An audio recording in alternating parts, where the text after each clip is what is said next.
이번에 소개할 책은 이와타 씨에게 묻다입니다. 이 책은 인터뷰 모음집입니다. 이 책 소개에서도 나와 있지만 이 책은 호보 니칸 이토이 신문에 게재된 이와타 사토루 씨의 발언을 재구성한 것입니다. 이 중 일부는 닌텐도 웹사이트에 게재된 사장이 묻는다에서 발췌했습니다.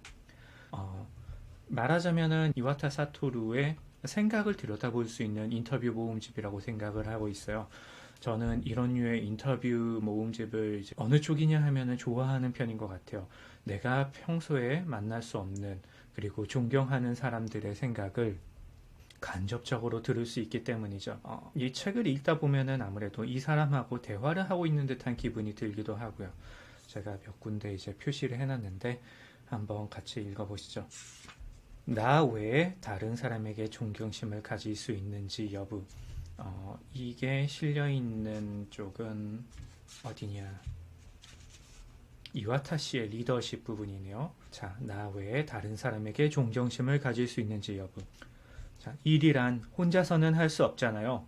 반드시 누군가와 연결됩니다. 회사란 혼자서는 할 수 없을 만큼 큰 목적을 달성하기 위해 여러 개성이 모여 힘을 합해 나가는 구조로 이루어진 곳입니다. 만약 경영자가 뭐든 할 수 있으면 혼자서 전부 하면 됩니다.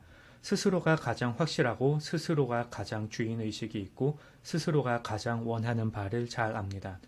따라서 모두 직접 할 수 있다면 스스로 하면 됩니다. 하지만 이렇게 되면 한 사람의 시간과 에너지 한계에 맞춰 모든 것이 정해지고 맙니다. 따라서 회사에서 일하는 사람은 자신이 담당하는 일을 제외하고는 동료들에게 일임하고 일어날 결과에 대해서는 마음을 굳게 갖는 것이죠. 그리하여 규모가 커질수록 이 구조는 계층적이 되고 폭은 더욱 넓어지게 됩니다. 이것이 회사라는 거죠. 이런 식으로 누군가와 연결되면서 무언가를 이루고자 할 때 나 외의 다른 사람들, 다른 생각과 가치관을 가지고 일하는 사람들에게 존경심을 가질 수 있는지가 굉장히 중요해집니다. 나와 다른 사람의 의견이 턱없는 소리로 들릴지도 모릅니다. 하지만 그 사람에게는 그 사람만의 사정과 가치관이 있습니다. 그 사람은 내가 할 수 없는 일을 할 수 있고 내가 모르는 것을 알기도 합니다. 따라서 모든 걸 다 받아들이라는 말은 아니지만 내게는 없는 것을 가지고 내가 할 수 없는 일을 한다는 점에서 상대에 대한 존경심을 가져야 합니다. 이런 존경심을 가졌는지에 따라 일하는 즐거움이나 재미가 크게 달라지리라 생각합니다. 예를 들어 나는 닌텐도의 사장이지만 그림은 그릴 수 없고 작곡이 가능할 리도 없습니다. 위치상 나는 상사이고 직원은 부하일지 모르지만 직원 개개인은 내가 할 수 없는 일을 전문적으로 하는 사람들이라 할 수 있습니다. 나는 이런 사람들을 상당히 존경합니다. 뭐랄까 그래야 한다는 생각으로 살아왔습니다. 참고로 나의 이러한 자세는 내가 30대 초반일 즈음 이토이 시게사토 씨와 만나며 배웠습니다. 나보다 10살 이상 연상인 이토이 씨가 자신이 모르는 일을 해내는 사람에게 상당한 존경심을 가지고 대하는 모습을 보고 멋지다, 나도 저렇게 되고 싶다 라고 생각했거든요. 덧붙이자면 이토이 씨는 자신이 못하는 일을 하는 사람에 대해 솔직하게 감동하고 존경심을 가질 뿐이지 이것이 특별한 일은 아니구나 이렇게 생각했습니다. 신념에 대해 말하려는 게 아닙니다. 요컨대 일로 만나는 다양한 사람들에게 존경심을 가지고 대하면 자기 일이 재미있어진다 이것을 말하고 싶을 뿐입니다.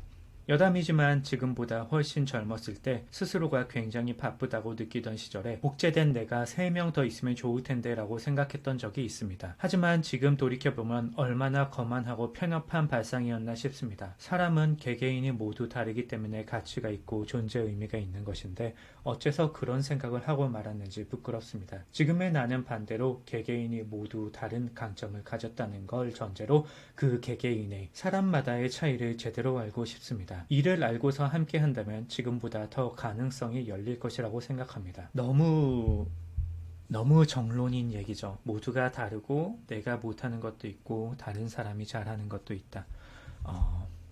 다른 사람이 당연히 나보다 잘하는 게 있다라는 것을 인정을 하면은 굉장히 마음이 편해지는 것 같아요. 온라인상에서는 누구나 스승이 될 수 있고 누구나 제자가 될 수 있다고 생각합니다.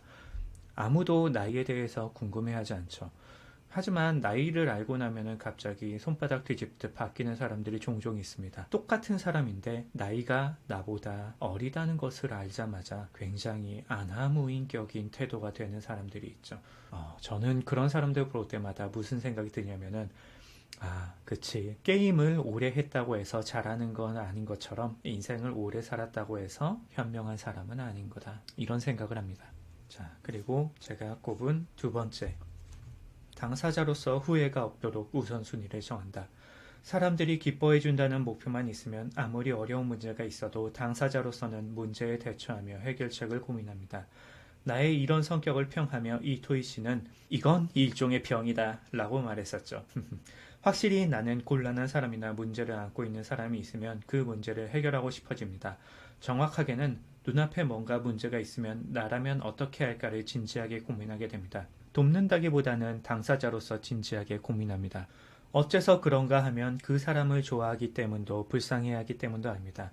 그 사람을 기쁘게 하는 일이 재미있기 때문이지요. 그러니까 어디까지나 생각일 뿐이지만 문제가 해결되었을 때 그 사람이 기뻐해준다면 그것이 누구여도 상관없습니다. 물론 시간이 무한정이지는 않으므로 그 사람이나 그 문제를 최종적으로 얼마만큼의 시간 동안 함께할지는 선택해가는 수밖에 없습니다.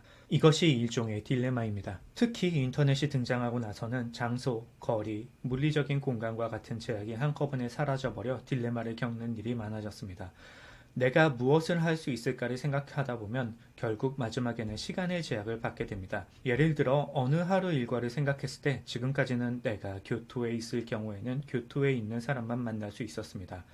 그래서 교토에 있는 사람만 떠올리며 누구를 만나서 좋은 시간을 보낼까 이렇게만 생각하면 됐었죠. 하지만 지금은 인터넷이 보급되면서 지구 반대편에 있는 사람과도 일상적으로 교류할 수 있게 되어버렸습니다. 또한 인터넷은 내 도움의 계기를 확장시켜줍니다. 옛날에는 누군가 어딘가에서 곤란을 겪어도 내가 도와줄 수 있는 일이 있을지도 몰라 라는 사실을 모른 채 살아갈 수 있었지만 지금은 어쩌면 내가 도움이 될지도 몰라 인 상황을 알게 됩니다. 그렇다고 시간의 제약이 사라진 것은 아닙니다. 즉 누구와 무엇을 할 것인가의 선택지는 이전보다 비약적으로 늘어났을지 몰라도 수십 명, 수백 명과 함께 할 수는 없다는 거죠. 그렇다면 어떤 선택을 해야 하루라는 시간을 후회 없이 사용할 수 있을까? 이런 일이 매우 어려운 주제로 떠올랐습니다. 소위 효율적으로 일하자라는 착실함만을 의미하는 게 아닙니다. 왜냐하면 시시한 것을 멍하니 생각하는 시간 또한 결코 헛되지 않으니까요. 그렇다면 결국 자신의 유한한 시간과 에너지를 어디에 쏟는 편이 좋을까라는 문제가 됩니다. 계속 생각하다 보면 자신이 태어난 의미까지 고민하게 됩니다. 어느 쪽이든 영역만 넓어질 뿐이라면 아무것도 할 수 없게 됩니다. 회사로서의 선택도 그렇지만 막연히 대중을 향한 행동이 되어버리면 전체를 위해 할 수밖에 없으므로 하나하나를 신경 쓸 수가 없으니까요. 그러면 깊이도 없고 그리고 무엇보다 부차적으로 생겨나는 것도 없습니다. 그러므로 역시 개인이든 조직이든 할 수 있는 일을 정확히 정리해서 후회가 없도록 우선순위를 정합니다. 후회란 하기 마련이지만 가능하면 하고 싶지 않다고나 할까 저때 저랬으면 좋았을 걸 하는 일이 조금이라도 줄어들었으면 좋겠다고 늘 생각하곤 합니다. 이 이야기에서 제일 와닿는 게 이 부분입니다. 그렇다면 결국 자신의 유한한 시간과 에너지를 어디에 쏟는 편이 좋을까? 계속 생각하다 보면 자신이 태어난 의미까지 고민하게 된다. 이 부분입니다. 아무래도 직장 생활을 하다 보면은 하루에 내가 나 자신한테 쓰일 수 있는 시간이 매우 제한적입니다. 많아봐야 4시간 정도, 그리고 시간과 별개로 체력, 그리고 체력과 또 별개로 경제력까지 있죠. 이 모든 것을 한정된 자원을 어떻게 하면 가장 나 자신을 기쁘게 하면서 사용할 수 있을까? 이거를 고민하게 될 수밖에 없어요. 되게 막연하게 생각을 하고 있던 거를 이런 식으로 인터뷰를 통해서 이와타 씨의 인터뷰를 통해서 스스로 새삼 깨닫게 되었던 글이었습니다.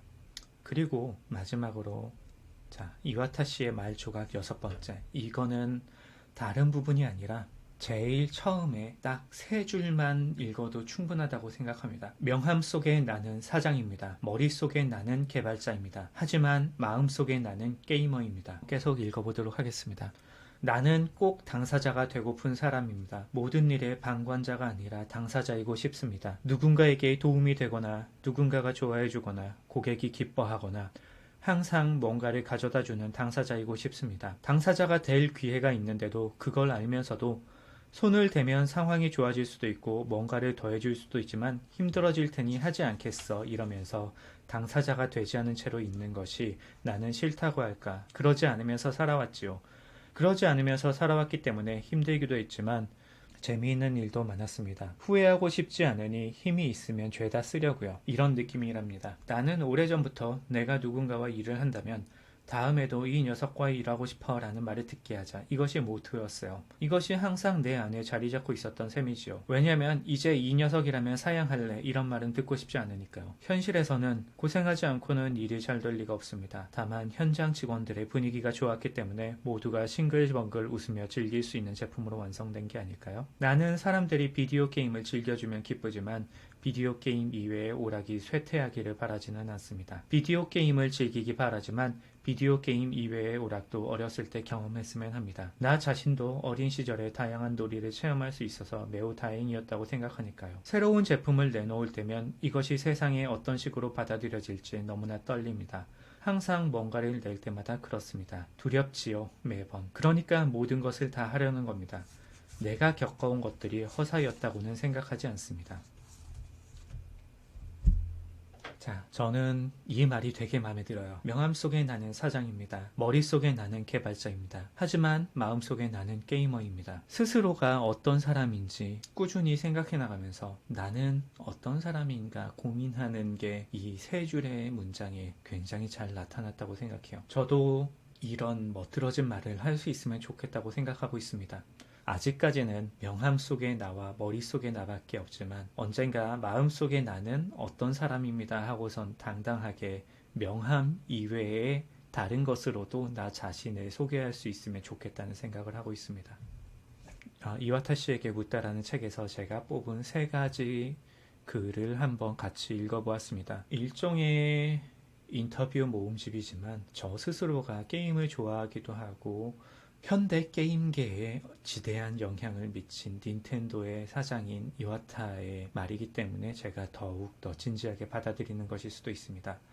여러분도 자신이 존경하는 사람 또는 본받고 싶은 사람이 있다면 그 사람의 자서전 혹은 이러한 인터뷰 모음집을 한번 읽어보는 게 어떨까요? 단순히 꼰대 혹은 윗사람의 얘기가 아니라 그야말로 천금을 주고도 얻을 수 없는 그 사람의 대화, 그 사람과 나누는 대화라고 생각하면은 이런 인터뷰 모음집, 자서전 같은 게 다른 시각으로 보일지도 모르겠습니다. 즐겁게 들으셨다면 구독, 좋아요, 그리고 알람 설정까지 해주시면 좋을 것 같습니다. 오늘도 좋은 하루 보내세요.